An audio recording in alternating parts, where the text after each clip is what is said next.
పూరా లోకల్. తెలంగాణలో దేవాలయ భూముల ఆక్రమణ అనేది తీవ్రమైన సమస్యగా మారింది అధ్యక్ష. తెలంగాణ రాకముందు 87,235 ఎకరాల దేవాదాయ భూములు ఉండేవి అధ్యక్ష.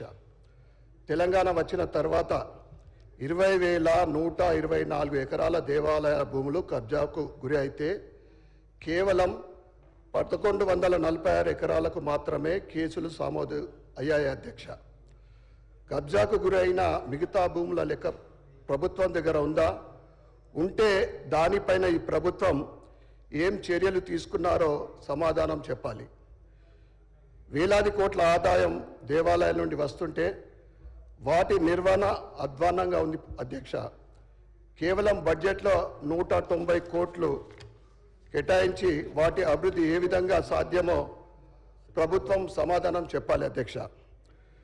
దేవాలయాలు అన్నీ కూడా పర్యవేక్షణలో ఉంచి వాటి కోసం ప్రత్యేక నిఘా బృందాన్ని ఏర్పాటు చేయాలి. ఎందుకంటే గడచిన సంవత్సర కాలంలో తెలంగాణ రాష్ట్రంలో సుమారు 100 పైగా హిందూ దేవాలయాల పైన దాడులు జరిగితే ప్రభుత్వము అసలు ఎందుకు స్పందించలేదో చెప్పాలి అధ్యక్ష. ఇటీవల సికింద్రాబాద్లోని ముత్యాలమ్మ దేవాలయంలో దుర్గామాత విగ్రహం ధ్వంసం చేయబడింది.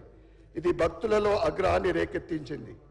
అలాగే శంషాబాద్లోని ఎయిర్పోర్ట్ కాలనీలో ఉన్న హనుమాన్ దేవాలయంలో నవగ్రహ విగ్రహాలు ధ్వంసం చేయడం జరిగింది అధ్యక్ష. ఇది స్థానికుల్లో ఉద్రిక్తను సృష్టించింది. ఈ సంఘటనలు భక్తుల భద్రతపై ప్రశ్నార్థంగా నిలుస్తున్నాయి అధ్యక్ష. ఇటీవల దాడిలో విగ్రహాలు ధ్వంసమైన ప్రతి గుడికి పునఃప్రతిష్టకు అయ్యే ఖర్చు ప్రభుత్వమే భరించేలా నిధులు కేటాయించాలని మీ ద్వారా నేను ప్రభుత్వాన్ని కోరుకుంటున్నాను అధ్యక్ష. తెలంగాణ ప్రభుత్వం హిందూ పుణ్యక్షేత్రాల యాత్ర పథకం తీసుకురావాలని మీ ద్వారా నేను ప్రభుత్వాన్ని కోరుతున్నా అధ్యక్ష.